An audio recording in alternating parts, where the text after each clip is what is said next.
Madam Secretary, you ready to go? I am. Okay, we're waiting for the director. I just didn't want to bang the gavel before I got the approval from everyone. Oh, I know you should never bang the gavel too early, right? Right.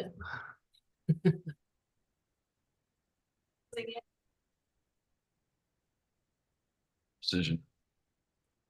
Yeah.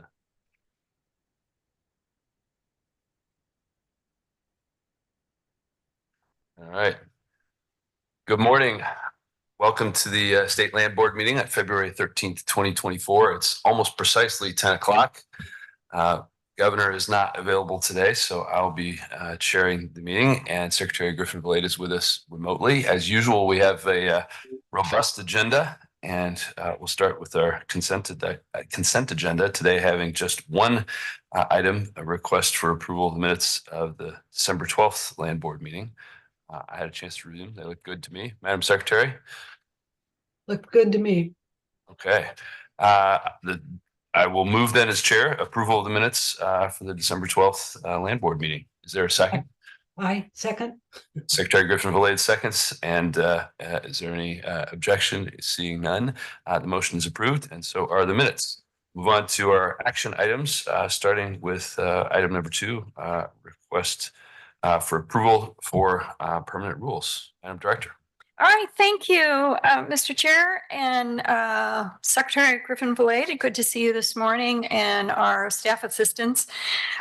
This one you've seen before.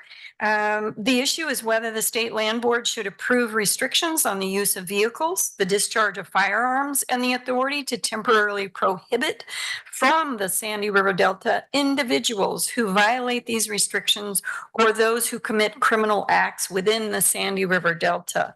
The authorities are set out below. And since you've seen this before, I'll just hit the highlights. The Department of State Lands oversees the beds and banks of the Sandy River, as well as approximately 50 acres of natural area adjacent to the Sandy River Delta, a 1,500-acre U.S. Forest Service natural area extensively used for recreation. And you can see a map in Appendix D. For more than a decade, this area has been used for long-term camping by people experiencing unsheltered homelessness. The department works closely with the U.S. Forest Service, the Multnomah County Sheriff's Office, Homeless Outreach and Programs Engagement Team, otherwise known as HOPE, and they are just a fabulous resource. Metro regional government and other partners to reduce impacts of long-term camping, with an emphasis, I want to really focus on that. The emphasis is on connecting people with services and housing. So on August 1, 2023, the department enacted emergency restrictions, and on August 8, 2023, the Land Board authorized those restrictions. The department undertook a public comment period with input from IRAC and other local state agencies and affected stakeholders during a rulemaking process. Members of the RAC are listed below in your materials. These individuals represented a diverse set of stakeholders, interest groups, including local and regional governments, state and federal agencies, law enforcement agencies, recreational users, and other affected stakeholders. Significant outcomes of that process included, we added hunting to the list of exemptions and clarifying that individuals appealing a prohibition shall follow the contested case process as outlined in ORS 183.413 through 183.470. So that was really a very productive outcome. After the RAC reviewed and approved the impact statements and rule language, which is in Appendix A, notice of proposed rulemaking was then filed with Secretary of State's office. Thank you, Madam Secretary, on October 19th, 2023, and that is in Appendix B. The public review and comment period was held from November 1 1, 2023 to November 2023.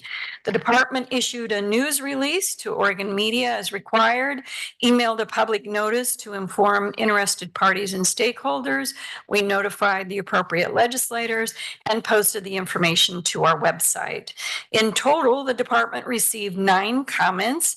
Most comments received by the department supported the proposed rule, and our response to each comment can be found in Appendix C. The recommendation, therefore, is the Land Board adopt the proposed rulemaking OAR, Oregon Administrative Rules, 141-088-0036 to establish restrictions on the use of vehicles and discharge of firearms, and the authority to temporarily prohibit from the Sandy River Delta individuals who violate these restrictions or who commit criminal acts within the Sandy River Delta. Madam Director, Madam Secretary, any questions or comments? No, sounds like a good idea. Thank you. Madam Director, one question that occurs to me is, as reading through the comments, there were a number of people who commented about the gap that we sometimes see in general between rules and enforcement. I wonder if you could share any more insight onto the plans for continued outreach and notification of these new rules as they are finalized. Thank you for the question, Mr. Chair. And we have a robust program in place. I can't say enough about all of our partners that work with us on the Sandy River Delta, the HOPE team in particular, but all of the partners. They're very interested in reclaiming the Delta for its true purpose of recreation and finding homes and services for the people there. So I think we won't need to worry about that. Thank you. Seeing no further questions or comments, I will move as chair the Land Board adopt the proposed rulemaking to establish restrictions on the vehicles and discharge firearms and the authority to temporarily prohibit from the Sandy River Delta individuals who violate these restrictions who commit criminal acts within the Sandy River Delta. Is there a second? I second that. Secretary Griffin-Valade seconds the motion. Any objections to the motion? Seeing none, motion is adopted and the rules are approved. Takes us to action item number 3 and the Port of Astoria. Madam Director. Thank you, Mr. Chair. Item 3, the issue is whether the Land Board should grant permission to the Port of Astoria to create and subsequently purchase 1.03 acres of new lands within the Columbia River for the purpose of rehabilitating Pier 2 West. Approval for the purchase of the newly created lands is preliminary and dependent upon the outcome of a land survey and appraisal. Authorities are set out below. And since this is I think this is kind of a fun request. It's not often we see these. So I'd like to actually read quite a bit so that the public understands what we're trying to do here. On October 20, 2023, the department received a completed application, which is in Appendix A, from the Port of Astoria, requesting permission to fill in 1.03 acres of submerged land and to create and subsequently purchase new lands within the state's ownership of the Columbia River in Township 08 North, Range 10 West. And you can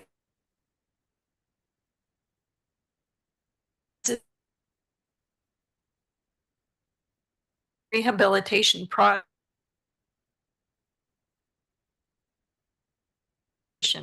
with 62 or critical by the Oregon Department of Transportation in 2017. We are now at 2024. Weight restrictions were imposed and sections of the dock cordoned off and prohibited from use because of load-bearing loss. The selected rehabilitation option is to install a new full-height seawall at the face of the existing dock and then backfill behind it, thus creating new land. OER's 141-068 requires that creation of new lands may only be done with the permission of the owner of the submerged lands on which they are created, as well as the permission of the adjacent upland riparian tax lot owner.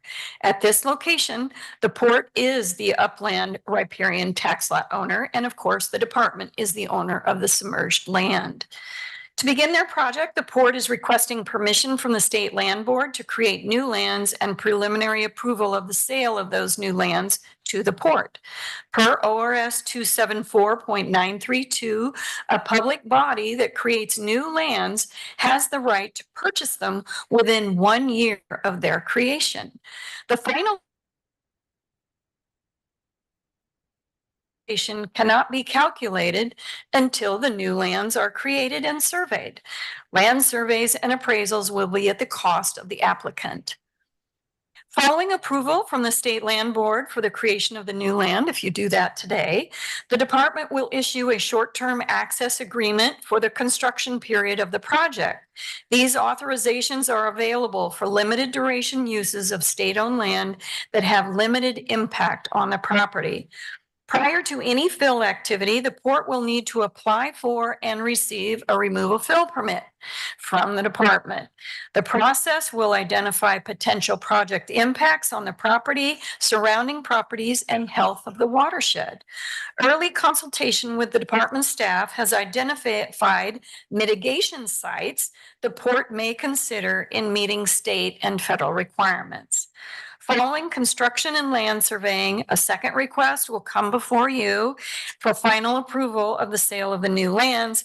This will include a survey of the acreage and the value at which it will be sold. In terms of public comment, the department circulated the completed application for public review and comment from December 1, 2023 to December 31, 2023. The notice was circulated wide and far to adjoining property owners, local school district superintendents, county commissioners, Oregon Department of Fish and Wildlife, local tribes, and other interested stakeholders. We received one comment, and it was from our own staff. Our staff, the proprietary coordinator, indicated that the port's active waterway lease with the department that covers this area, it was not intended for the creation of new land, so it will require an amendment to reflect the newly filled land upon completion of any sale. So the recommendation from us here at the department is that the land board approve the port to create approximately 1.03 acres of new lands with preliminary approval for the purchase of those lands within the state's ownership of the Columbia River in Township 088 North, Range 10 West. Thank you, Madam Director. While you get a sip of water, Madam Secretary, any comments or questions? I visit Astoria quite often. Is this in the property? I mean, in the bounds of the city? Or near the bounds of the city? Yes, it is. Okay, that was really that was more curiosity than anything else. Yeah, so I don't really have any other questions. Thank you, Madam Secretary. Madam Director, how often do these, it's the first time I've encountered here comes Bill. You don't even know my question yet, Madam Director. I know what you're going to ask me. And it was funny because I asked him this morning the same question. So I'll let you finish your question. Well, no, I'm kind of disappointed. But how often does this sort of construction method get used, and what do we anticipate? Are there going to be challenges or further disruptions that aren't anticipated? Tell us more, please, about what's going to happen. See, there was more to the question than I thought, but it takes Bill to answer that. Yes, for the record, I'm Bill Ryan, Deputy Director at the Department of State Lands. Treasurer Reed, Secretary Griffin-Ville Ed. It's pretty unusual, actually, to get requests for filled lands. It does happen, particularly in industrialized areas. And in terms of the challenges with getting that authorized, or the concern about impacts to public trust values, they're pretty low in this particular location. This is right in the middle of the Port of Astoria. It's heavily urbanized, or not urbanized, industrialized location. Not a ton of natural resource value, but there is, it is still a Columbia River estuary. But it's pretty rare to have this kind of a request. And what do you anticipate in terms of the actual process? Is this a well enough established technique that it's going to be pretty straightforward? First time I think I've encountered it, but it doesn't mean that it doesn't happen all the time. What's the process going to be like once construction's underway? Yeah, Treasurer Reed, the process actually, and I'm not a marine construction engineer, but the process is something that's done quite a bit. I mean, it's how the rest of those piers have been constructed. A lot of Portland Harbor constructed that way as well. Generally what they'll do is install a sheet piles to isolate the work area from the waterway so they don't have a lot of sediment going into the water, and then construct the work in the dry to the extent that they can, and build that up and then remove whatever water isolation was done during the construction. Interesting. Thank you. Be good to follow the process, and sort of funny that the day before Oregon's birthday, we're creating some new Oregon maybe. That's exactly right, Mr. Chair. And it occurred to me as you asked this question, because I've never seen this built before either. I might ask the staff person assigned to this project to go out and take some pictures, or our fabulous comms team. Katrina, who's here today. Katrina, this is a new process for you, and I think it would be great to do a little video on that project. Thanks for your questions. Thank you. Madam Secretary, I don't want to hog all of the motions. If you would like to make one, I'm certainly happy to do that. Oh, you're so good at this. Go ahead. All right. Well, as chair, I move approval of the recommendation that the port create approximately 1.03 acres of new lands, preliminary approval for the purchase of those lands within the state's ownership of the Columbia River in Township 08 North, Range 10 West. Is there a second? It's Madam Secretary, and I second that. Secretary Griffin-Valade seconds the motion. Is there any objection to the motion? Hearing none, the motion passes and approval is granted. Thank you. We'll move on to item number 4, the drafting of legislative concepts for the 2025 legislative session. Madam Director. All right, thank you, Mr. Chair and Madam Secretary. We have at the table is Bill Ryan, our Deputy Director of Operations, and here to present item 4 is Chris Castelli, our Government Relations Manager. And so I'll turn the mic over to him, and we'll await any questions. Great. Thank you, Director Walker. Good morning, Treasurer Reed, Madam Secretary. For the record, my name is Chris Castelli, and I'm the Government Relations Manager here at the department. My pronouns are he and him, and I'll be walking you through our legislative concepts this morning. We have 3 concepts that we would like to share with you today and ask permission to move forward with engaging stakeholders and possibly drafting legislative concepts for the 2025 legislative session. First thing we'd like to talk to you about today is historically filled lands. So these are not new lands. These are very similar to your last agenda item. And they are lands that created prior to 1963 by filling waterways to create upland. Resolving the state's ownership interest in these historically filled lands is the primary issue. In 2013, the department convened an advisory group to take a deep dive and make recommendations for a fair and reasonable process to resolve state ownership interests.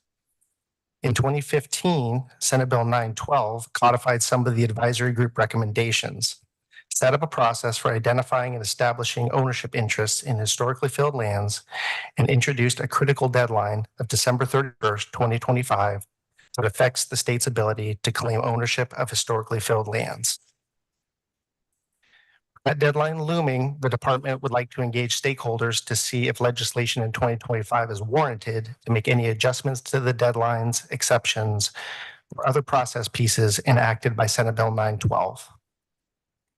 The next request is regarding telecommunication and other utility cables on state-owned waterways and lands. Oregon has been a destination for landing international telecommunications cables through the territorial sea for decades. This has been highlighted recently with the landing of cables by Facebook and Amazon into Tillamook County. This has sparked legislative interest, and updates to the territorial sea plan require a more rigorous review and approval process by the department. The Land Board has also directed the department to look into the issue of compensation for these cables. Current statute allows the placement of cables free of charge on state lands outside of cities. Statute does allow the department to charge a one-time administrative fee for processing easements, which the department doesn't think will be sufficient to cover costs with the updates to the territorial sea plan. The department requests permission to engage with stakeholders to address administrative fees and compensation for cables crossing state lands. Our first thought is to remove the use from statute and establish appropriate application fees and compensation through rulemaking with the help of a RAC, a Rules Advisory Committee. We would like to start by talking with users and agencies to better inform a concept. Lastly, the department is requesting a placeholder legislative concept to address abandoned and derelict vessels. For decades, hazardous boats, ships, and other vessels have seriously threatened the health, safety, and use of Oregon's public waterways.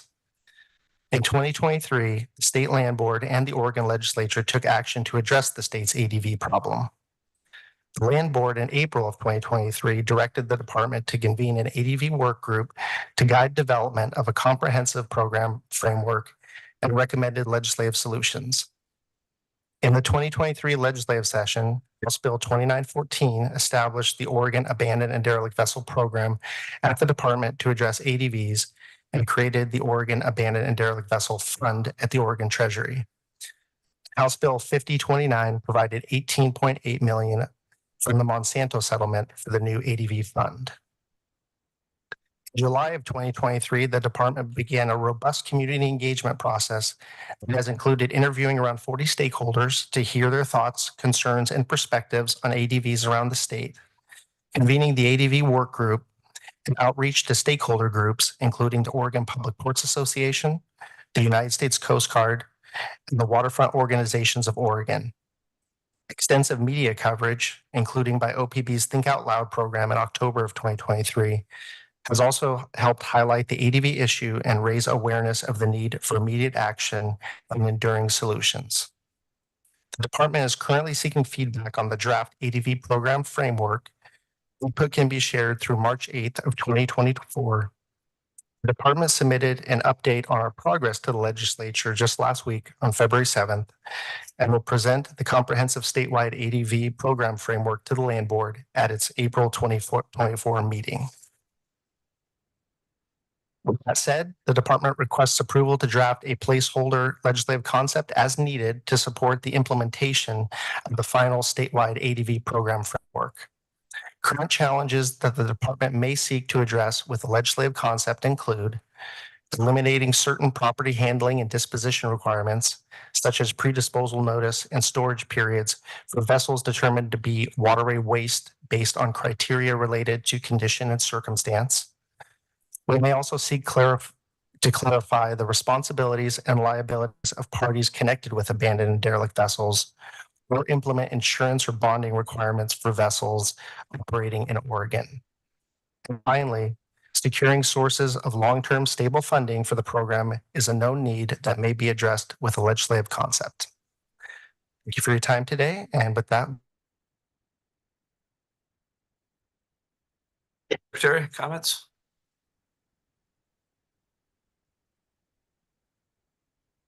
Madam Secretary, any comments or questions?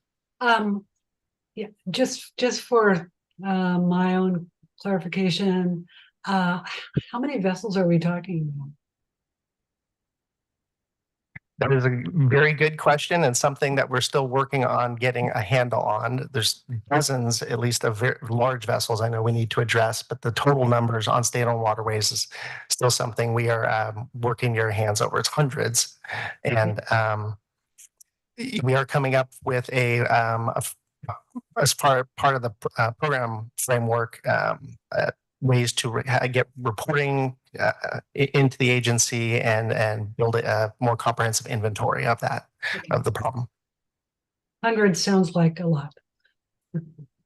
Madam Secretary, it does to me too. And one piece of the concept, I understand, where we are now with the placeholder because of the work that's ongoing, but I'm particularly interested, I think I've said before, the concept of insurance requirements and both for the financial impact, but also the presumably improved capacity to track where those vessels are.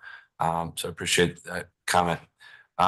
The only other one a comment more than a question, is to really, appreciate the work in advance on the questions of, fees and an approach for cables and landing. We've encountered that more than once here and really uncovered how antiquated our thinking remains on that. The historical precedent does not really reflect where we are in the current world. So I think that's really important as well. And I hope that that work continues.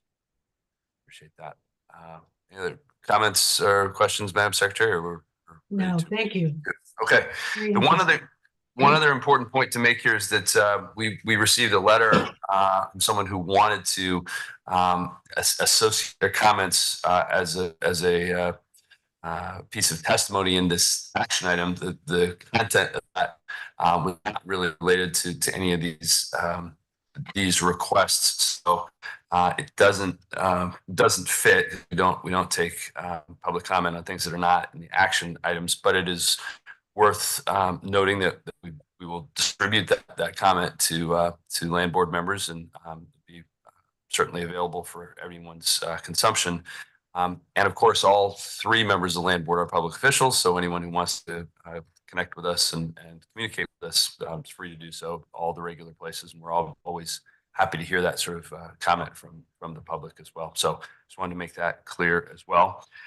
And with that, I'll make sure I'm using the Madam Director, do you want these individually, or should probably just do one motion for all three introductions, I imagine? I believe if you support all three, you can just do them collectively Perfect. as presented. Sure. So I will move as chair approval of the recommendation and the granting of authority for the department to proceed with the drafting of these legislative concepts for pre-session filing for the 2025 legislative session. And I second that.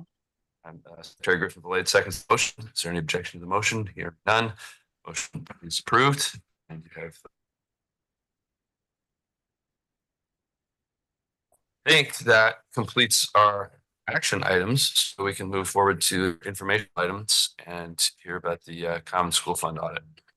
All right, thank you, Mr. Chair, Madam Secretary. On the screen, we have Leland Miller with Eide Bailly, and in the room, we have Joe Flager, who will join me at the table.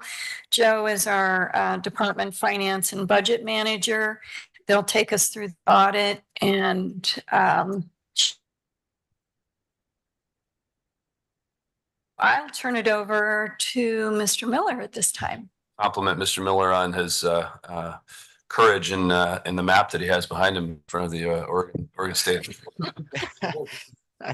Yeah, well, first of all, my name's Leland Miller, and appreciate this opportunity to be able to meet with you. And every year when I do this presentation, every year I flip on my screen and I go, oh, well, there's the state of Idaho. It's okay. Mr. Miller, you may not know this. I went to high school in Idaho. My mom and sister live in Idaho, so I have some affiliations too. We're glad to hear from you. All right, well, what town in Idaho? I have to ask. In Boise. Okay, cool. All righty. Well, I appreciate this. Well, first of all, Mr. Chairman, Madam Secretary, appreciate this opportunity to be able to visit with the board and with staff regarding this year's audit. We want to thank Joe and everyone else that worked on the audit in making this a successful audit. And we deem it a successful audit from the fact that, one, we're able to meet all the state deadlines that are required for us to meet the filing deadlines, since your information is included in the statewide financial statements. The second thing is that there wasn't any findings or any journal entries or anything that we had identified as part of the audit process that we were required to report. So it says a lot about Joe and his group and all those that were part of the accounting department as well as part of the audit process. So overall, the audit process went really well. And so we again appreciate their efforts for their part. Just a couple highlights, things from regarding the financial statements, as well as a couple other letters that we have. The first one and the most important one is our opinion letter that is attached to the financial statements. Basically, it is a clean opinion, or also what we refer to as an unmodified opinion, that we didn't have to change our opinion as a result of a disagreement with management or a misuse of an accounting standard or anything. So again, it's a great indicator for your accounting group is the fact that we had a clean audit opinion for this year's audit. The second letter or opinion that we also issue in regards to the financial statements is we refer to as the government auditing standards, or also referred to as the Yellow Book opinion. Not only as auditors do we take a look at the financial statement information, looking at the accounts and the transactions and so forth, but we're also required to gain an understanding of your internal controls over your accounting system. And if anything comes to our attention in our review of those internal controls, that there's a breakdown of those controls, things weren't being done that are supposed to be done from an accounting perspective, then we're required to put those in writing and include that in that opinion letter. So basically, that letter states that well, we didn't have any findings, so we didn't need to report any, and then also that there wasn't anything from a compliance perspective that came to our attention as well. So again, a clean auditor's report when it comes to the financial statements and the internal controls over your accounting system. The last thing I wanted to do was that just highlight a few things. There is a letter that is issued that is to those in charge of governance, the board, members of management and everything, that just kind of summarizes a few things.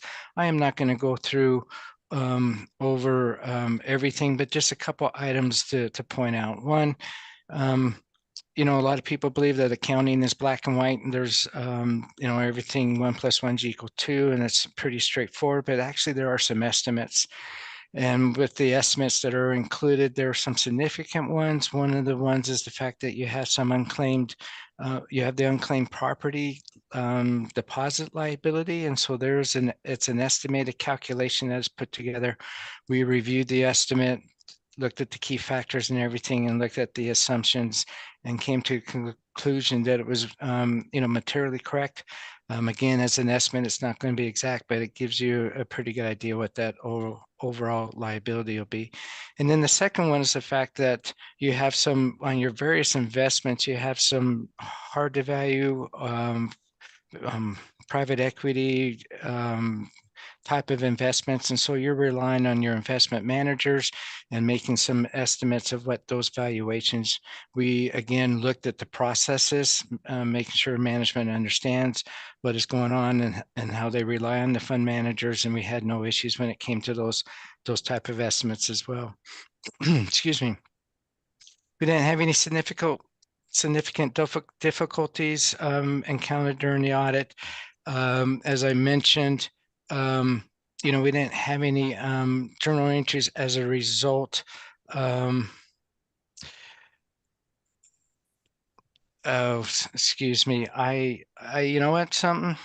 I guess there's a first time for everything. If you can give me just a minute for a quick pause.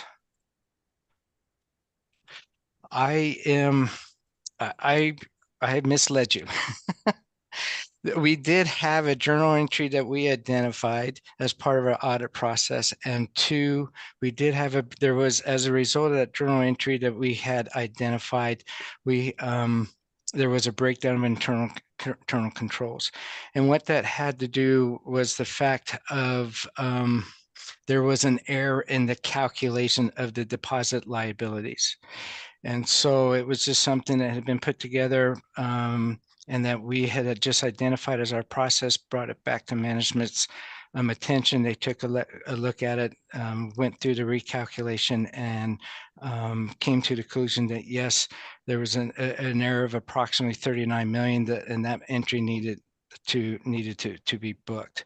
So does this cause us any great concerns for the overall accounting system and the people that we're working with? No. you know, the processes and everything else that we took a look at there. We didn't find any issues. We also, you know, in talking to them, they have come up with plans to make sure that this type of an error doesn't occur. And then for the fact that the complexity, the different things that are going on, you know, we're all human and things and mistakes happen. And this is from our perspective, you know, at this point is a one-time deal. It's going to be fixed. We're not anticipating any of the issues going forward. So again, let me apologize that I started down the wrong path and everything. But again, overall, though, we would, you know, it's a good, clean opinion, no issues with management. We're able to get through the audit and we're able to get to the point where we are today and have the reports issued on a timely basis. So on that point, go ahead and just, I guess, leave it open up for any questions. Thank you, Mr. Miller. May I make a comment? Madam Secretary, and Mr. Miller, I wanted to, first of all, thank you for your presentation and findings. I did want to take a moment to remind the land board members and members of the public that the Common School Fund includes two different components, commonly referred to as the Constitutional Common School Fund and the Statutory Common School Fund. It's important to keep in mind that each component is subject to different management obligations. The constitutional portion of the Common School Fund is subject to the Admission Act requirement that the fund be used, quote, for the schools, end quote, and the constitutional requirement also that the fund be managed for, quote, the best interests of the people of the state. So there's two functions to that. The statutory portion, however, is subject to the direction of the legislature and applicable statutes. For the unclaimed property program and the discrepancies that were found in the Eide Bailly audit, these are part of the statutory Common School Fund. So it is the statutes and not the Admission Act or the Constitution that determines the state's obligations and establishes the connection to the greater Common School Fund that people talk about. So for purposes of our response to this audit, we will continue to strive to make improvements in our system, regardless of whether we're talking about the Constitutional Common School Fund or the statutory Common School Fund. But for the land board and members of the public who review the audit, it is important to recognize this distinction in order to understand the state's obligations to the Common School Fund. And I believe the discrepancy occurred as we transferred the program and there were different methodologies, and perhaps you can speak to that, Mr. Treasurer. Well, Madam Secretary is on the getting my titles confused. Madam Director, you're right. I think it is part of the transition, and frankly, this is why we do audits, to make sure that we find those discrepancies and errors. And I appreciate Mr. Miller's description too. We will make the adjustments as you described, and won't see this again. So it's a good audit, as has been said repeatedly. Anything else we need to add? We have a great team here. I want to compliment Joe and his team. They do a tremendous job here. May I say something? Yes, please, Madam Secretary. Oh, the audit Not to ask, expert. yes. Yes, I just want you to know that I could listen to you talk about audits all day long. And I also appreciate the Idaho map behind you, because I grew up in Eastern Oregon, and the only television channels that we could get were both from Idaho, both from Boise. So I know quite a bit about Idaho because of that. And anyway, I appreciated the presentation. Thank you. Madam Secretary. Joe, did we miss anything? Okay. All right. Well, You should introduce yourself, at least get your voice on the record and identify yourself, Joe. Treasurer Reed, for the record, my name is Joseph Flager. I'm the Finance and Budget Manager at the Department of State Lands. Thank you. Thank you, Mr. Flair. Appreciate it. And just to reiterate, yeah, I'm a fan of these audits as well, because they do uncover vulnerabilities and allow us to address them, and I think that's a good outcome as well. So thank you, everyone.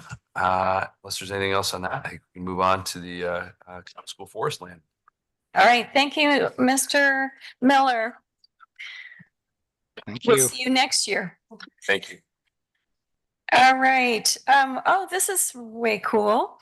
All right. I'm being joined by the two Mikes from the Oregon Department of Forestry. Mike Wilson is the State Forest Division's chief, and Mike Shaw is the Deputy State Forester. And they probably can tell you all about how you have to be a Mike to be in the forest, the Department of Forestry. But Director, the state forester might have something to say. about it. yes, Cal would say something about that, but we joked about this before we started. Anyway, they're here to tell us about how that they managed our forest land, our 33,005 acres of forest land. And so I'll turn over the two mics. Thank you. Welcome, Mike's. There we go. Thank you, Director. Appreciate that. And if State Forester Mukamoto was here, I'm sure he would have a joke about mics as well. And we would have to live with that when we got back to the office. So good morning, Chair Reed, Secretary Griffin Belade. It's good to be here today. Joining me at the table is Michael Wilson, State Forest Division Chief. For the record, my name is Mike Shaw, and I serve as the Deputy State Forester for the Oregon Department of Forestry.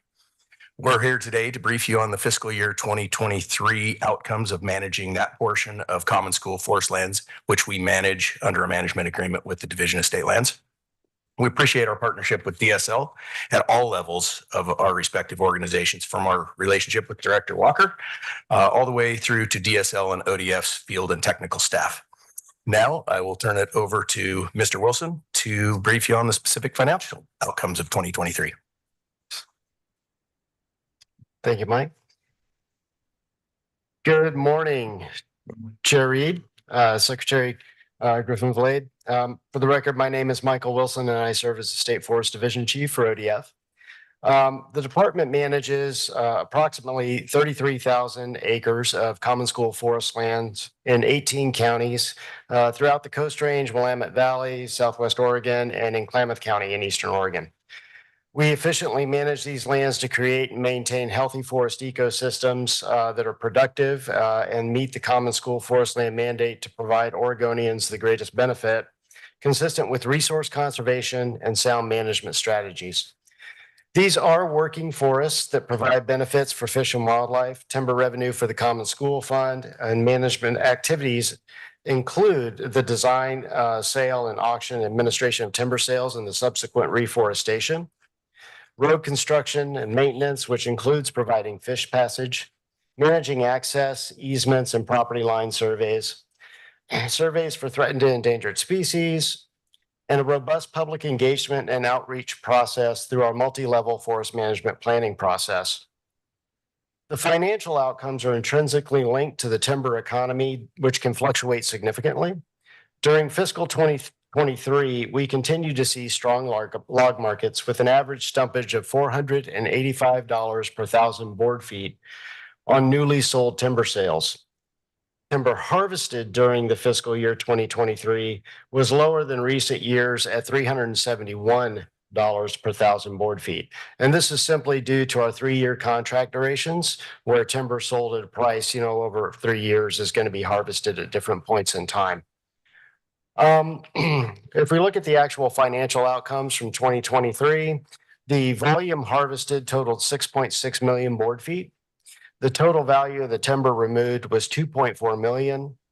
Management costs were 1.53 million, and the resulting net operating income to the Common School Fund was 1.23 million.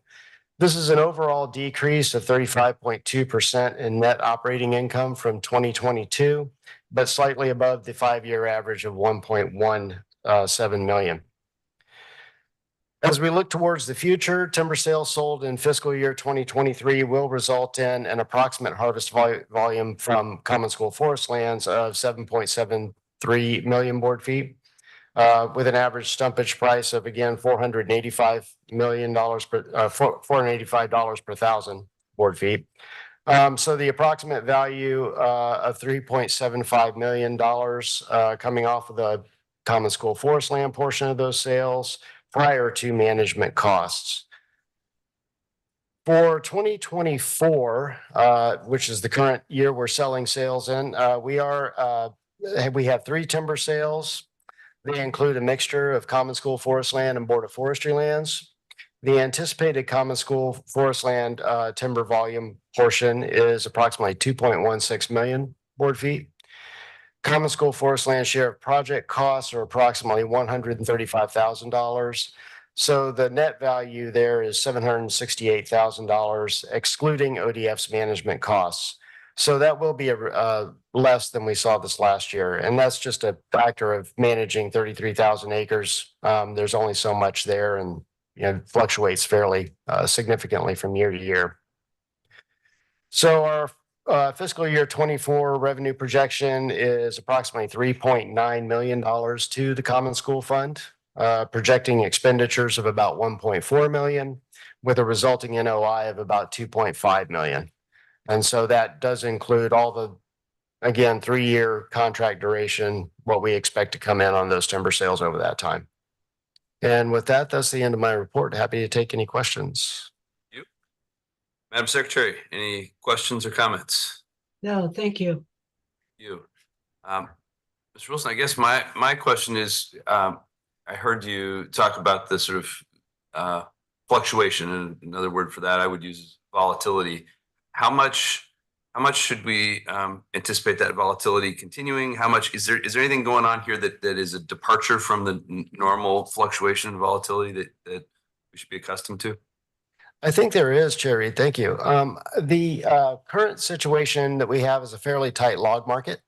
And so, and it's not necessarily, there's a little bit of a disconnect between the actual lumber prices of the sold product and the log market, commodity market, right? And so because purchasers are looking out and they're trying to secure their volume over 3 years. So right now we're still actually seeing very strong log prices. It varies with the timber type that we sell. Some sales are just low value, first entry commercial thinnings and such as that. But we are fetching a significant bid up on a number of the sales that we're selling still. So not sure when that will end, when that will soften. But right now that competitive log market is favorable for the price of what we sell. So is it the case that the timing might result in your experience sort of skipping any dip in consumer choices and so on, and the prices continue, or is that too much of a hope?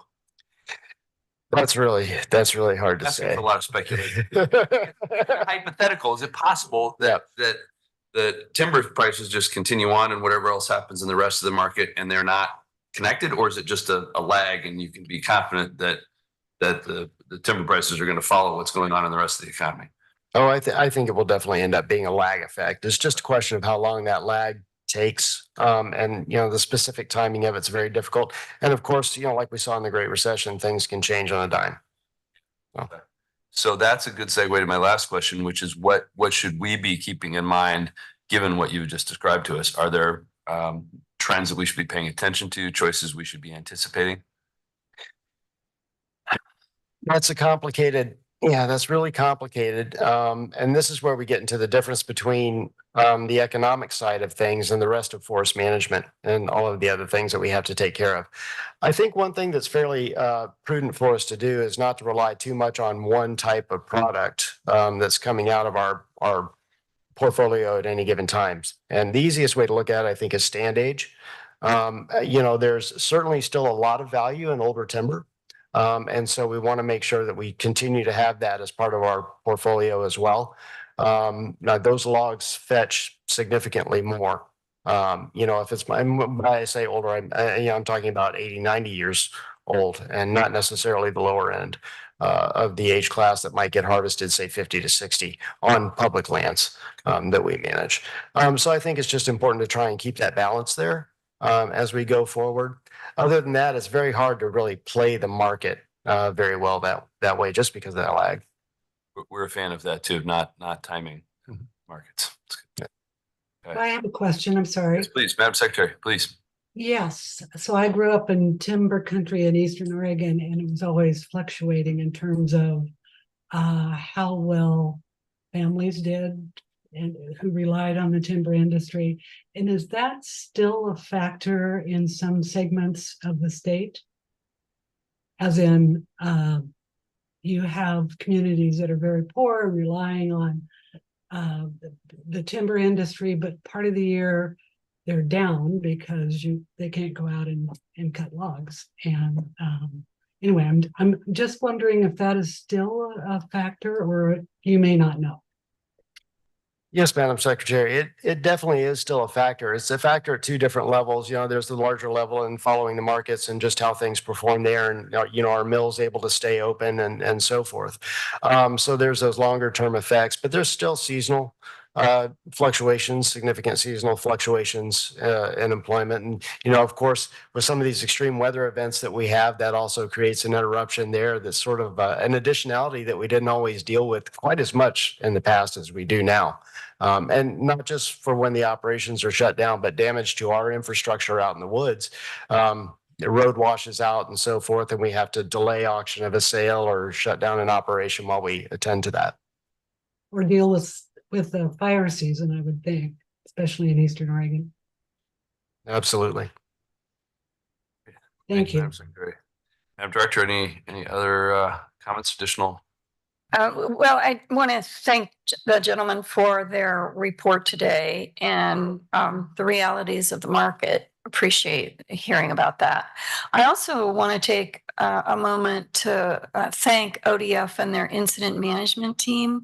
The governor sent out a letter to all employees on February 5th, thanking various agencies and volunteers for their work during the storm response. And I just want to say, I live in Lane County. We got hit really hard, and ODF's incident management team assisted our community tremendously. So I just want to thank you for that. We can't even get our tree trimming guy out yet because he's still taking trees off people's houses. It was pretty bad. So thank you. Speaking of market disruptions. It was. There's a lot of trees out there, and then as a parting kind of jokey comment, there's a Mike and Ike candy, but I don't know that there's a Mike and Mike. So you two might want to think about that. Thank you, Madam Director. And that'll do it. Much. Moving right along. We're going to hear about the real property program as well. Thank you, Mikes. You're welcome. All right. Ready to go on to item 7? Awesome. Okay, I'm going to be joined at the table by Bill Ryan, our Deputy Director of Operations once again, and Amber McKernan, our real property manager from the Bend office. And on the screen, maybe, will be Brian Cochran, who's our real property policy specialist, in case there's any questions that come up. But these two fine people at this table will take you through this really awesome report. I love getting these reports every year because it reminds us the value of our lands and what we contribute to Oregon, not only financially, but recreationally and elsewhere. So I will mute myself and turn it over. You can just grab that. Great. Good morning, Treasurer Reed, Secretary Griffin Valade. My name is Bill Ryan. I'm Deputy Director of the Department of State Lands, and I'm accompanied by Amber McKernan, DSL's Real Property Program Manager. We're pleased to present the Real Property Annual Report for fiscal year 2023. The Real Property Program manages the department's school lands statewide, and you will find the full report in your meeting packet. The annual report begins with an introduction to department history and an overview of land types and classifications, which I will review briefly to provide some context. Real property work is handled by our staff in the Bend office. They manage the resources and activities on our school lands, including land transactions, ownership matters, and mineral right matters for other state agencies.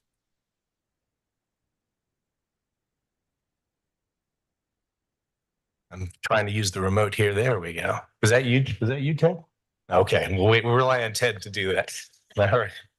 So this here is a pie chart that shows the relative. Well, it's not a pie; it's a box chart, which is a square version of a pie chart that shows the relative areas of the different types of land classifications that are managed by the Real Property Program. The Act of Congress admitting Oregon to the Union in 1859 granted the state nearly 3.4 million acres of land for the use of schools.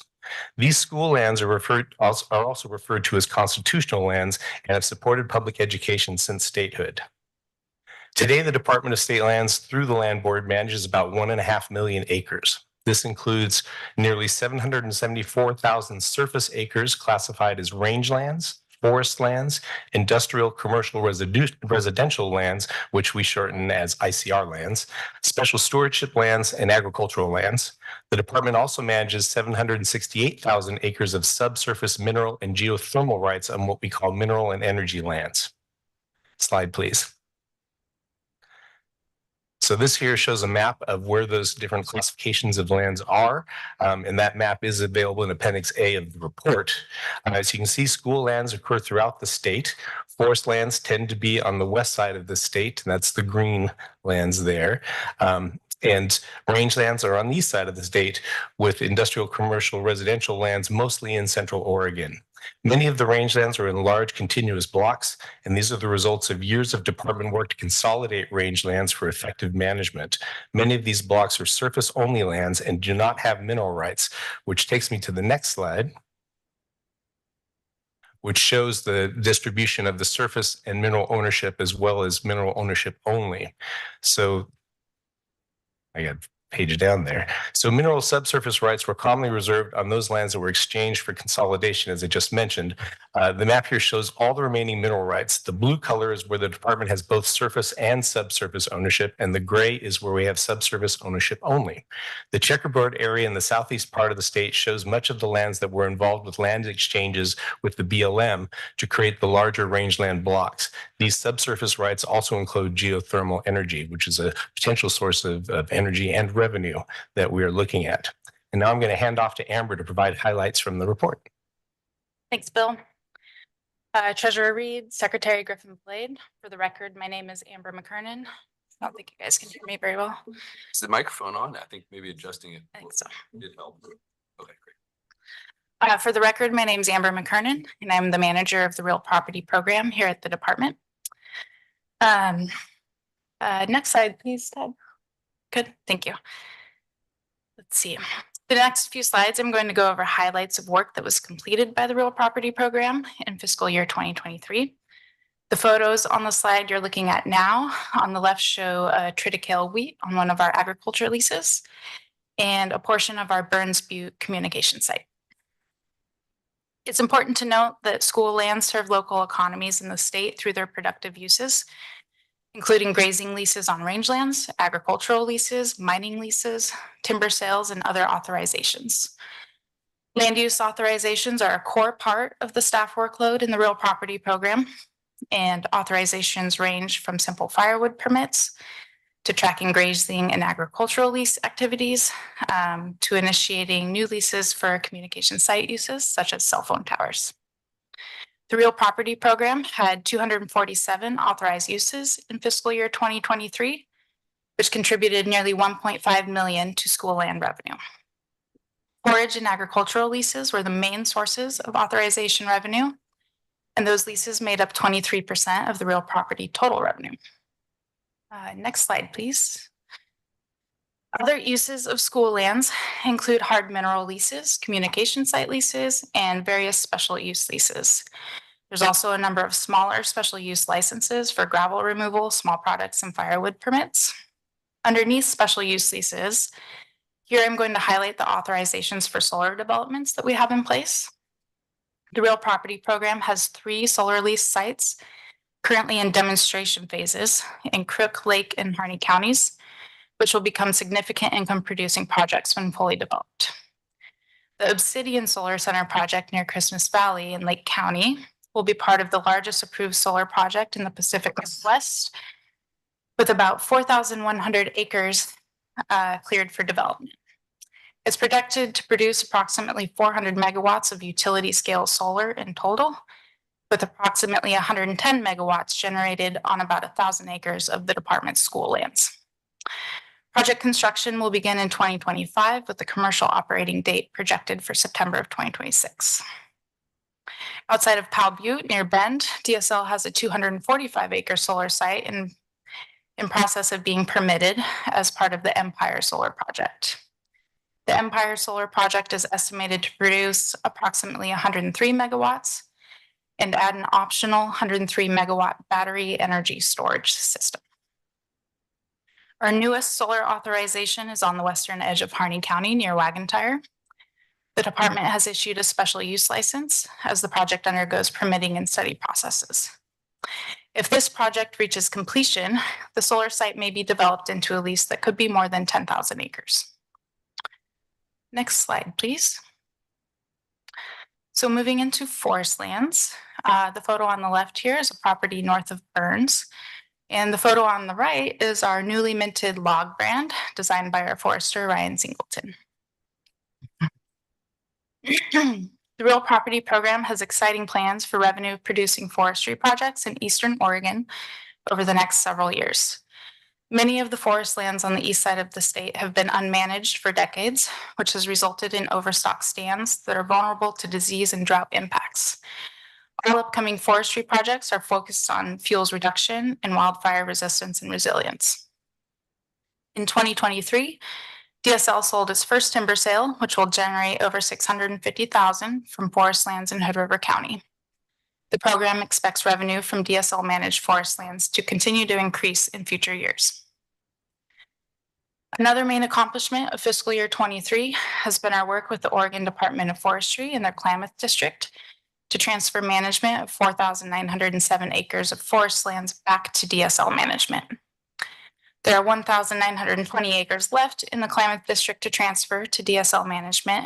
And once that's completed later this year, all DSL forest lands east of the Cascades will be DSL managed, bringing our total to 14,520 acres and resulting in saving the department management costs. Next slide, please. So moving into our rangelands, the photo on the left here is an example of an annual invasive grass known as Medusa head.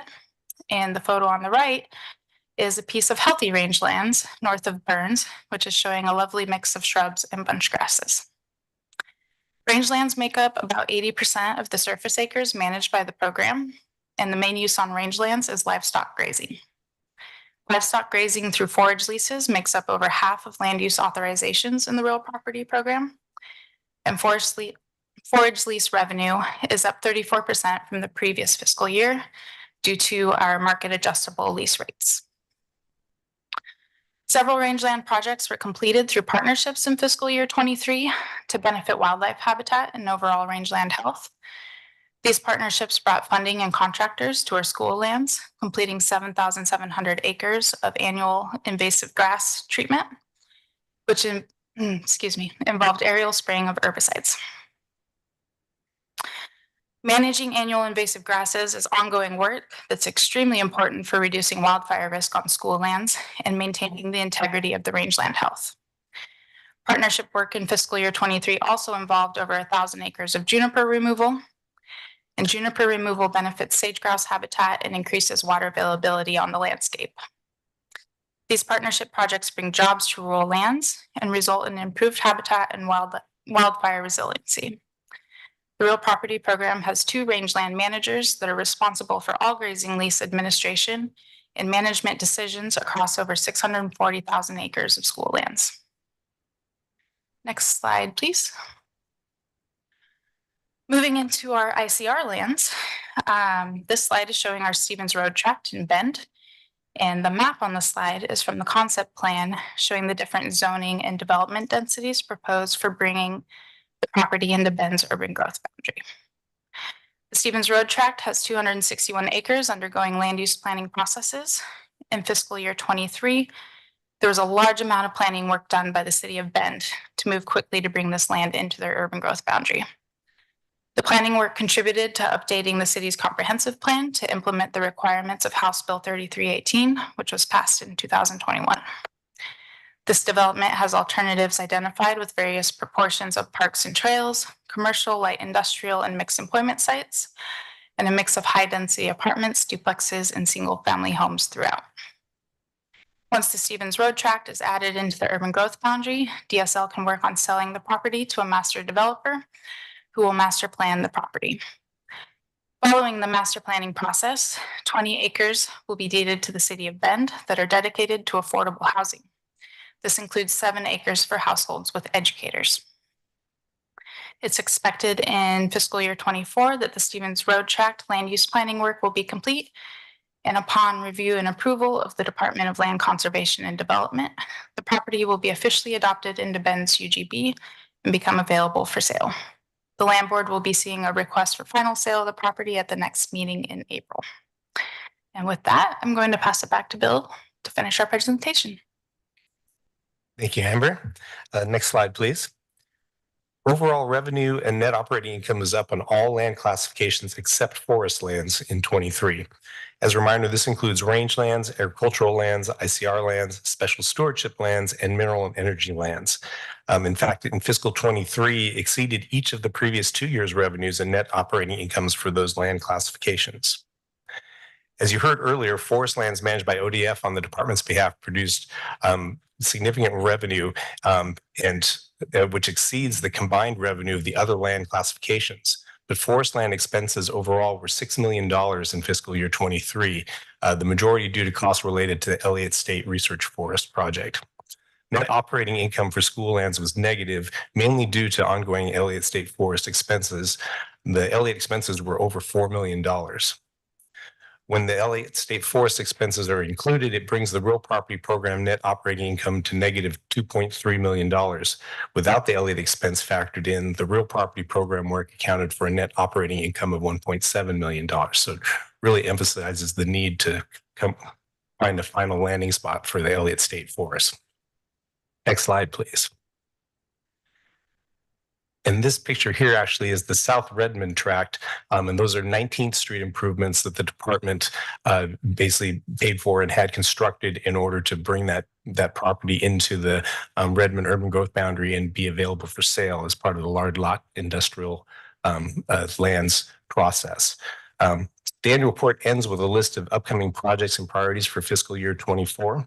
The real property program has been working hard on a new asset management plan, and the draft is well underway. The current plan was updated in 2012, so we're excited to present the new plan to this land board, and we're planning on bringing it to the board at the June land board meeting. The real property program is also continuing efforts to sell the large lot industrial land in South Redmond, as I just mentioned, and these ICR land sales will bring in considerable money for the Common School Fund and are the result of many years of collaborative work. In fiscal year 24, the program plans on selling its second timber sale in Hood River County with projected revenue in the hundreds of thousands. And to be clear, these are not certified lands. So these are timber lands that are managed by the department, not by the Department of Forestry. And that's a new thing for the department in terms of doing timber sales of these non-certified timber lands. Staff continue working with data consultants and lessees on renewable energy lease options, including mapping potential renewable energy sites. These sites require nearby transmission lines. This work is a high priority and part of the department's strategic plan and has potential to be a significant revenue stream while also contributing to state goals in renewable energy. Next slide, please. And this is the thank you slide. And I just wanted to say that's a sagebrush lily growing on our rangeland. So it's not all Medusa head and sagebrush. There's a lot of pretty stuff out there as well. Many more details from the real property program's work in fiscal year 23 are available in the full report. I'd like to end by recognizing the entire real property team of 11 staff for their hard work and dedication in managing our school lands assets, and to Amber for coming and helping present with me. Thank you for doing that, Amber. We continue to support one another to deliver DSL's mission, and we're very grateful for the land board's support. Thank you, and we're happy to answer any questions. Thank you. Really appreciate the job you did in condensing a lot of stuff inside the written report into a very digestible and understandable presentation. Appreciate it. Madam Secretary, any comments or questions? I agree with your comment about how well presented this was, because it's a big piece of what's going on. And anyway, just really appreciated the presentation. Give us, you did to some degree do this already, but any other previews of the coming update and what we should be anticipating, or things that we should be thinking about to be good consumers of that update? Treasurer Reed, really, I think the focus is really implementation of our strategic plan elements to try to look at new revenue sources on the Common School Fund lands. as we've shared in the past, the lands that we manage are really not high income type lands. And so we're really just trying to be creative in ways of generating additional revenue. I think the greatest potential source of additional revenue, there are actually two. One is, as I mentioned, the planning for renewable energy development. We have lots of land out in Eastern Oregon where there's lots of wind and lots of solar energy. And so both the generation of that energy, but also the transmission of that energy. And our lands are situated in places that might be good places for transmission lines to go through as well. But as I'm sure you're all aware, that will take a significant investment of money and resources and regulatory resources as well to establish new transmission lines out across Eastern Oregon. You get the energy from where the renewable energy is to where it needs to be used. And so, but that's an area that I think has significant potential and that we're going to be looking at closely, and that is highlighted in our asset management plan. The other piece is the ICR lands, the developable lands, that we basically try to do some planning process to increase the value and then have those available for sale. We're going to have some sales for the Stevens Road track in Bend, as well as the South Redmond track, I'm anticipating in the next year or two. And also we have additional lands that are still owed to us by the BLM in lieu lands. Roughly, is it 1,400 acres? Yeah, so roughly 1,400 acres that we're continuing to work with them. It is a slow process working with the BLM on, they're basically identifying surplus lands, and then they have to do environmental reviews on those in order to be okay to take an action to give them to the state. And we are focusing right now on a few hundred acres of timberlands that we should be able to acquire in the next year or two that will have significant value. So we'll just continue to work on those fronts. At an earlier point in the presentation, you mentioned geothermal, and you didn't mention it in the renewable energy category just now. Is there a reason for that, or what should I take from that? Treasurer Reed, it's really just that geothermal. We have actually one geothermal lease, and it's in the sort of due diligence exploratory phase. It hasn't really expanded yet. I think there is some opportunity there, but once again, I think the challenges with transmission is a real detriment, because it's very resource intensive, expensive, basically, to investigate and do the technology to do geothermal energy. It's really wonderful once you've got it set up, but it's very expensive, and I think there's it's that the lack of easy access to transmission is probably a drag on that, but that's something we'll be pursuing as well. A couple of years ago, Director Walker and I were in Salt Lake City for the Association of State Trust Lands Managers, and there was a presentation on new technology for geothermal energy, which actually looks very, very promising. It's a closed loop technology, so you don't need a hot water aquifer in order to extract energy, and it's much cleaner. You don't end up with a lot of wastewater. There's a lot of brine and heavy metals associated with those kinds of activities. But this new technology actually might work very well for Oregon, because we do have a lot of volcanic activity at the moment, but there's plenty of geothermal energy if you can access it and transmit the energy from it. Yeah, that's helpful. Appreciate that too. Ms. McCurtain, I imagine you probably had to cut a bunch of things in your presentation because you covered a lot. So a very intentionally broad question. Was there something that you were hoping to get in that time constraints prevented you from telling us about? No, I think highlighting our three, major land classifications that we're working on was my goal. I really wanted to talk about the work that's actually done by the land managers in the real property program. So that was my goal, and I think we did well. You definitely understood. Thank you. Treasurer Reed, if I may, I did want to add one other thing, and that is a lot of effort and additional work, I think, needs to be done on wildfire resilience and protection, as well as climate change resilience. And so we do have lots of land. People don't think of rangeland as a fire risk. People think more of forest lands, but rangelands also are at significant risk for damage by fire. And when they burn, it's very hard for them to recover into a natural state. That Medusa Head field that you saw there was probably there because of grazing and or fire that took out the native vegetation and was replaced by invasive grasses. which carry fire, by the way. And so that's something that we're putting a lot of effort into, wanting to make sure that these lands are able to be managed, sustainably for the long term. It's a really nice point, maybe to end on just the notion of how the circumstances are changing, the technology is emerging. In a lot of cases, there are places where they all overlap, and we want to make sure those we're avoiding the risk and embracing the opportunity. Thank you. Yes, thank you. And this was a tremendous report. And I really want to thank our communications team for helping put this together and making it digestible, as you say. I do want to point out one item on page 19 of the report, the communication site for regional wildfire management. This is pretty darn cool. We're working with a university consortium on developing new communication site authorizations on the Steens Mountain Communication Site in Harney County. If you've never been there, you drive up and you walk up and there's all these towers on top of Steens Mountain. The applicant for this site is proposing to construct a site that will provide wildfire cameras and tools to help firefighters and first responders. The site would then become part of a network across the West, across the entire West, that assists in confirming wildfire ignition, scaling fire resources up or down, and monitoring fire behavior and helping with evacuations. I think that is really going to be monumental in helping us manage wildfires. It is very impressive. I got to visit some of the folks doing that work at U of O, and the impact even of artificial intelligence and identifying where those ignitions occur. All very promising. Appreciate you raising that. Great. Thank you. Thank you. Thank you. All right. Just with our last update, I think. Oh, our last but research. not least.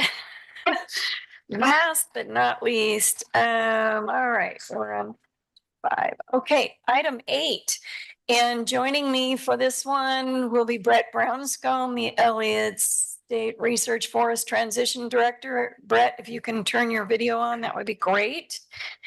He will do that. There he is, looking very nicely attired for a land board meeting. Thank you. Except I don't see the tie, but that's all right. So let me get into the meat of this one. There's always meat on the bone with the Elliott State Research Forest. And that was not in my talking points. We're advancing work on the Elliott based on the direction received from you all at the land board meeting on December 12th. And it's captured in the land board pathway framework document that is linked in the memo for this agenda item and also posted on our Elliott website. And that framework is the basis for the work plan we'll share in just a minute. And I want to thank Allie Ryan Hansen, our communications manager for development of that framework. She distilled everything down from the meeting and created this document that really is going to help us keep on track in how we move forward. So here's a couple of updates before I turn it over to Brett. We're continuing our consultations with indigenous tribal governments, and in particular with the Confederated Tribes of the Coos, Lower Umpqua, and Siuslaw Indians. I have worked with other tribes, but this tribe in particular has requested, and we've participated in about 3 or maybe more consultations. I have sent the tribe a response letter following our January 18 consultation. That was our most recent one. And I sent that letter detailing where I believe we're at, what we listened to with the tribe, and how we responded. And I'm hoping we can reestablish their support of the research forest path. There may be some things we're going to have to agree to disagree on, but we did listen attentively to the tribe and we made changes accordingly. We are advancing the habitat conservation plan through the federal process, and we have now made decisions on key issues arising from those federal comments. The shift to the department managing the forest instead of the authority, and related considerations. We are making revisions to ensure necessary flexibility to operate the forest successfully, including being able to meet those Habitat Conservation Plan commitments. Some of these changes are also relevant to addressing the tribal concerns we've heard about and those of other interests. All are done in the context of still successfully advancing the HCP with the federal permitting agencies. We will be before the legislature later this month on the 19th to continue standing up DSL's management structure for the research forest, requesting reallocation of the $4 million that was provided for the new state agency under Senate Bill 1546 that will no longer come into an existence. And we are preparing our report to the legislature that was required by Senate Bill 1546. Senate Bill 161 extended that date to February 15, and we will have that report completed by that date. We're continuing conversations informally with Oregon State University related to its interest in being the lead research entity for the Elliott State Research Forest. We've not cut off all ties, and I will readily admit I was stunned when the president did not send the project forward to the board, to the Oregon State University Board of Trustees. And it took us a while to sort through all of that with Oregon State University, but I think we've done that pretty darn well. And we're now involved in those conversations. At this point, Oregon State University still wants to see how we're going to shake things out with our operations plan and how they can fit into the research. And lastly, I want to express my appreciation for the conversation and direction you provided in December. Hearing our land board members affirm the desire for a research forest and support the pathway we're on brought clarity and energy to this work. And many people care deeply about the Elliott. I am not telling you anything you don't know. If you're an Oregonian, you know that. And there are folks that are excited about its future as a research forest. And knowing that we are not starting completely over, we are not heading off on a new path. We're going forward with the research forest plan. It really helps propel us forward in the continued creation of the Elliott State Research Forest. Based on that foundational document and framework that has been advanced by the land board to date and by the legislature, who has been very much involved. I also want to emphasize that while DSL will be managing the Elliott rather than OSU and Senate Bill 1546 is no longer in effect, that doesn't mean OSU is not part of the conversation, as I mentioned, or that previous land board and legislative direction is no longer relevant. It is. We have been through years of hard work. Oh my goodness, it's been years of hard work. And prior to our hard work, it was years of conflict, constant conflict. So we've been through hard work and compromise in getting where we are today. And there are many opportunities within the current foundational framework for various interests to be meaningfully balanced and met. And before I turn to our work plan, I wanted to note this and be sure we are all on the same page. I just commit to you that, I'm approaching the age where I'm thinking about retirement, but I'm not going to leave the Elliott hanging. I have committed to working through these issues through the end of the legislative session of 2025. And then I plan to enjoy some well-deserved retirement. But I am fully committed to this process. I grew up with the Elliott, as you know, in my backyard as a child of Reedsport High School. And I lived through 10 years of the legislature listening to the conflict. And I'm now here. And I want to bring this legacy project to a conclusion. And we're all committed to doing that. So I want to let Brett now talk about our draft work plan and what we have going forward, because we have been very busy since the 12th. And I know the land board assistants asked me to, your assistant particularly, Mr. Treasurer, to be careful about setting deadlines and making sure we're being honest with ourselves about how we can complete these in the time frame that we've suggested. So I'll be quiet now and turn it over to Brett Brownscombe to have a conversation with you, and then we'll get back to it. So Brett? Okay, thanks, Director Walker, and good morning, afternoonish. Treasurer Reed, Chair Reed, Secretary Griffin Valade, it's good to see you and be here virtually. My name is Brett Brownscombe. I use the pronouns he, him, and his, and I'm the transition director for the Elliott State Forest as it transitions into the Elliott State Research Forest. And I wanted to go through the slide that's on your screen briefly. And then be sure to take feedback and any questions from you all. But to start with, this slide for orientation purposes is organized into a top portion and a bottom portion. And for the top portion on the left front, or the far left column, these are the key work actions that stem from the direction that the land board provided at its December 12th meeting on the key elements needed to create successfully the Elliott State Research Forest. And to the rows and the columns to the right bullet out the timing of the high level actions that the department is focused on. The bottom portion of the document, the leftmost columns address what is or what will be on coming onto the docket of both the advisory group that we're working with as well as the land board in the coming months, respectively.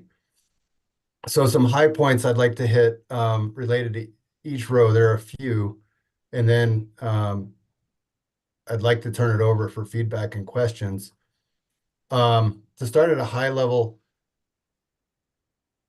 we received clear direction, and it's always been part of the Elliott project work, but clear direction in December to continue this work with an advisory group. And that's been core to both the land board and department's principles around public transparency, accountability, and engagement.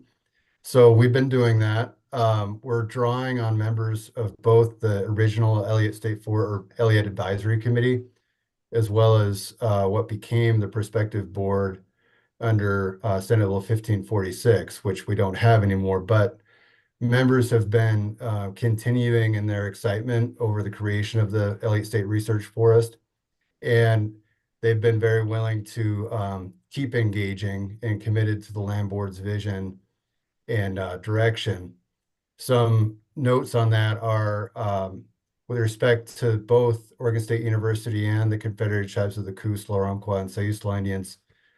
They are awaiting more information before determining whether to engage directly in the advisory group. The door is open, but we are talking, as Director Walker noted, both separately both with Oregon State and the CT Clutzy. So at a high level on the rows, first on the management structure, we've drafted and we've been vetting both an organizational chart as well as key duties and roles and a rough budget related to DSL's management structure for the forest. We're going to continue that work, and as you see on this slide, our desired path is to begin hiring and begin staffing out this management structure. That, of course, relates to what I'll get to in a minute, the business plan and related budgets and funds. But first, on the second row, the oversight structure that we're working on and talking through with the advisory group is effectively a board of directors for the Elliott State Research Forest, that is. We are talking through the distinction in the powers and authorities that a board of directors can have under our existing legal authorities. And that would essentially be advisory as a board that's advisory to DSL and land board. And that's different than the powers and authorities that the board of directors that was created by Senate Bill 1546, which is no longer operative, would have had. And so we're working through that and plan to come back to the land board with a landing spot, both on the structure of that board of directors, the duties and responsibilities, so that everyone is clear on that, as well as the appointment process. And I The want to third thank, row but I want to take a moment and thank Matt DeVore, our Department of Justice counsel, for his assistance in helping this group of folks understand what that means and how that can be set up within our parameters. So thank you for that. Yeah, and thank you, Director Walker. Where will the world be without lawyers? So the third row is the business plan and budget row, and this is both relevant Spoken by a to lawyer himself. Stepping on your own content, Mr. Branscombe, you're getting too much laughter in here. We're missing out on the following sentences. Yeah, I'm sorry, Treasurer No, Reed. that's I'll okay. get- We're just I'll missing get out. Go back to ahead. the focus here. That's all right. It's always dangerous to follow the tangents that Director Walker throws out. The business plan and budget. So this is, I wanted to note high level on this. This is both relevant to action during this legislative session on the department's request for the $4 million that the 2023 legislature allocated towards the new authority, the new state agency for the Elliott State Research Forest, which no longer will exist. And so the department's requested that money be allocated to DSL to implement its management structure. But it also, the business plan and that you see here also relates to the next session, the 2025 session, and related budgets and policy option packages there, and longer term, larger conversations around landing, plans regarding timber harvest revenue, as well as carbon revenue and other mixed revenue streams to stand up the Elliott State Research Forest after its startup cost phase. The fourth row here is forest management, and this breaks roughly into two areas. One is a forest management plan. And just as a reminder, we have inherited a lot of really good comprehensive work from Oregon State University in the form of a forest management plan already. And we've got a lot to work with there that is helpful for sure. The problem is that forest management plan assumed Oregon State management of the Elliott, not DSL management of the Elliott. And so we need to translate that work into a forest management plan that is DSL's FMP and get an initial FMP to the land board in the coming months. And just to note on that, our plan for this is to get a draft done come April. And then after your April land board meeting, initiate a public comment and feedback period on the draft, and then come back in June for action by the land board after public comment and feedback and the department's response on a forest management plan. And the second part of forest management plan is work that the department, we are planning to advance related to an operations plan. So this would tie to near-term actions on the forest as soon as we're able. In other words, as soon as we have permits related to the habitat conservation plan in place, a management structure in place, and are otherwise ready to go in terms of reinitiating action on the forest. The basic intent is we don't have all the capacity we need to draft an operations plan right now. So our plan is to draw on through contract existing firms that are familiar with and have been plugged into the Elliott work so that we draw on some continuity there.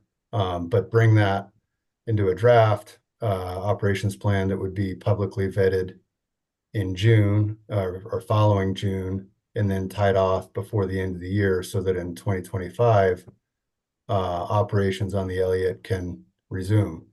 And it's noteworthy, it's ambitious because, as you all know, active management on the Elliott's long been idled, and we're looking to change that trajectory. The next row is the habitat conservation plan. Director Walker hit on this in her remarks, and so I won't go into detail other than our plan is to keep it moving. It's critical, we feel, to the reinitiation of management and research on the forest. The last row is research, partnership, and pathways, and there are a few things in here. Certainly, there's continuing and resolving conversations with Oregon State University about the research entity question and who will be doing that on the Elliott State Research Forest. As Director Walker mentioned, we're engaging in those conversations now, and as you can see from this plan, we'd like to tie them off and know where we are with Oregon State in April. And if it's not Oregon State, we need to know that. But we're continuing to follow the land board direction and working with OSU first. The other pieces of this are, as Director Walker noted, the tribal consultations, continuing on that front. And then Shutter Creek, just to note, we will be, based on federal funding that the department has already received, advancing a vision and redevelopment planning process, as well as some site building condition assessment work relevant to Shutter Creek and its potential future as the headquarters location, and also a location for research and education partnership tied to the Elliott State Research Forest. The last bit is there are a lot of other interested partners and potential partnerships tied to the Elliott, and that's a good thing. There are a lot of folks who are excited and remain excited and interested in potentially partnering on work related to the Elliott State Research Forest. So we'd like to tie that off and bring back a clearer vision, knowing who, a vision that expresses who our partners are and what the breadth of partnership can look like. So the last thing I'll close with here is the bottom portion of the slide around land board and advisory group timeline. Those document the sequencing of what would be coming both to the advisory group and the land board and when. And relevant to the land board, it's really just to note at a high level that April meeting and the June meeting, where we are anticipating bringing action items to you. The April meeting would relate to budget considerations for the 2025 legislative session. And then the oversight structure for the board of directors is the other piece in April. And then in June, that's when we would look to bring forward both appointments to that board of directors, as well as for your consideration and action, as well as the forest management plan, and then a couple other housekeeping items that are needed to really tie off the creation of the Elliott State Research Forest. And with that, I'd love to hear any feedback, happy to answer any questions, and would just like to thank you, Director Walker, and all the staff at DSL who I've been working closely with. It has been a lot of work, but the direction the land board has provided to date has been consistent, and in December you were clear, so thank you for that. Thanks, sir. Madam Secretary, I can't quite see you with this screen, so I can't tell if you were waiting eagerly with comments or questions, but I want to give you that opportunity if you have anything. I don't. That was a very interesting presentation would be my comment. Okay. There's a lot in here, obviously, and a lot to react to, but I guess me, the summary, sort of taking off what you said, Director Walker, was we are not only are we not changing direction, if we're on a different path, it's a path that's close to parallel or very, very similarly aligned. So I wonder, I guess, just a couple of clarification questions, and you touched on this pretty directly, Mr. Brownstone, but just to make sure I understood it correctly. Can you talk a little bit about the timeline on the HCP? It seems like that's a pretty critical point. And as we've heard before, there's adjustments given the change to structure, but not, if I understood it correctly, substantive changes. So does that put us in a different spot in terms of timing with the HCP? Chair Reed and Secretary Griffin Belade, the short answer is yes, slightly. And so we have resolved decisions around the HCP revisions, both based on the comments we've received from the federal services as well as our own considerations in moving from the previous path of Oregon State management of the Elliott to DSL management of the Elliott. And as Director Walker noted, we are advancing those with the federal services. Sorry. We're advancing those with the federal services through the process now and based on the decisions that have been made.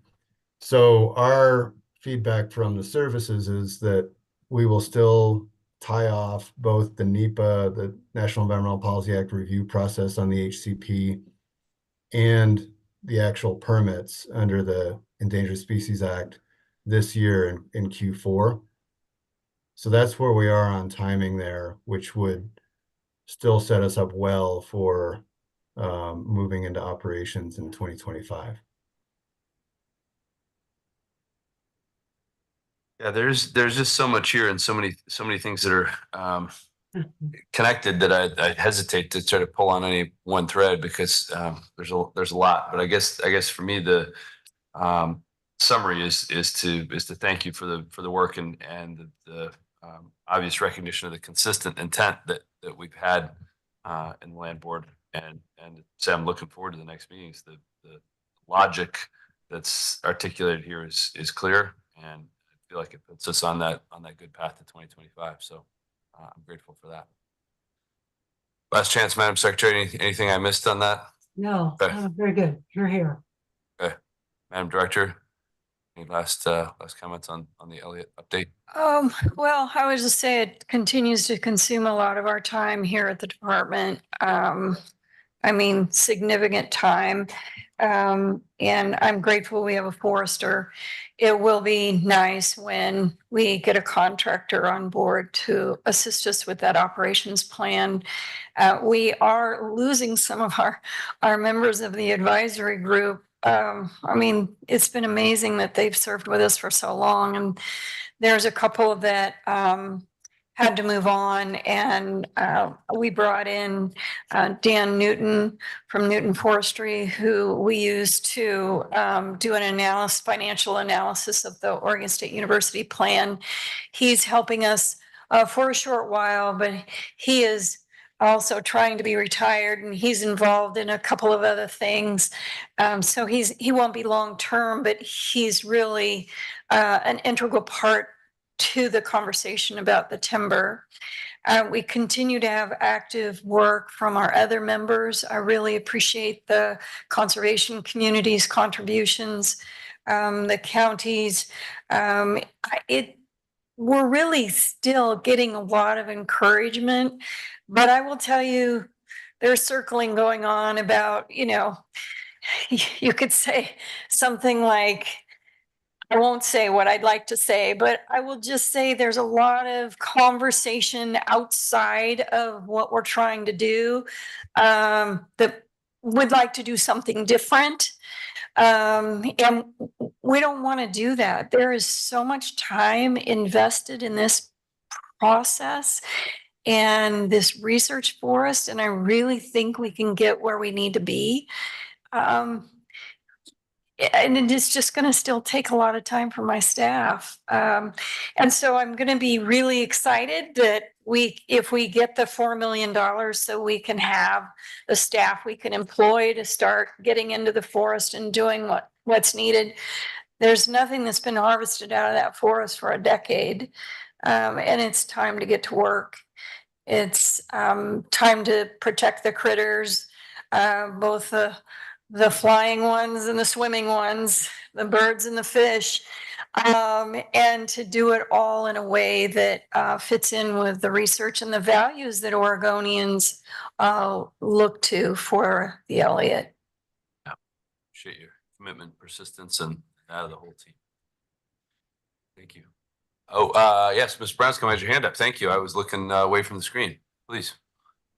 Thank you, Chair Reed and Secretary Griffin Valade. I just wanted to, and Vicki and Director Walker, I'm not trying to get any last word here. I just wanted to follow up on the thanks for the land board's clear direction and commitment around the research forest creation, and note to circle back on your question, as well as one other note. We're pencils down on the HCP. The decisions have been made. It's now just a matter of mechanizing and then moving through the federal review process, the remaining components. Also, the capacity issue that we were just discussing, it is really important. I think we have a great pathway, and we have a lot of great staff who are working on it, as well as folks who are on the advisory group and others broader than that committed to the Elliott State Research Forest creation. But we are building out a program within DSL, and the capacity is really important. So yeah, and with that, just again, thanks for all of your continued investment in the Elliott. Thank you. Let's keep it moving forward. Madam Director, I think that's we've exhausted our agenda, as a former legislator used to say. Is that right? That's what you need to do. Yes, as one former legislator to another, I think we have, and you have the gavel. Yep. So I think you can gavel us down and out for the day. I didn't think we'd get done this early. I would have had a couple of other items, but it's fine. I think we've exhausted what we needed to come here today to talk about. Director, I've never left a meeting and had someone say, I wish that had been longer. But we'll keep that in mind. Madam Secretary, anything for you before we gavel us out? No, it's all very interesting. I always appreciate the hard work of everybody in the background, and thank you. Thank you. Thank you, Madam Director. Thank you, everyone. We're adjourned. Thank you.